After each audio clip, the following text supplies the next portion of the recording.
میہڑ کے قریب گاؤں نورپور میں بجلی کی 11,000 واٹ کی تاریں گرنے کے باعث آتش زدگی کے نتیجے میں 20 مکان جل کر راکھ ہو گئے۔ اطلاع ملنے پر فائر بریگیڈ نے پہنچ کر آگ پر قابو پا لیا۔ گھروں میں موجود مویشی اور قیمتی سامان جل کر راکھ ہو گیا۔ تفصیلات کے مطابق میہڑ کے قریب گاؤں نورپور میں بجلی کی 11,000 واٹ کی تاریں گرنے کے باعث کمرانی برادری کے گھروں کو اچانک آگ لگ گئی، جس کے نتیجے میں 20 مکان جل کر راکھ ہو گئے۔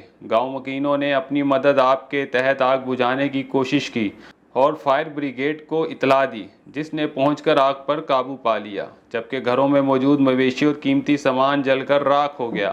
آخری اطلاعات تک واقعے کا سبب معلوم نہ ہو سکا، جبکہ متاثرین کھلے آسمان تلے بیٹھے ہوئے ہیں۔ متاثرین کا کہنا ہے کہ ہم غریب لوگ ہیں، ہمارا سب کچھ جل گیا ہے۔ انہوں نے اعلیٰ حکام سے مطالبہ کیا ہے کہ ہماری مدد کریں تاکہ ہم اپنا گزارا کر سکیں۔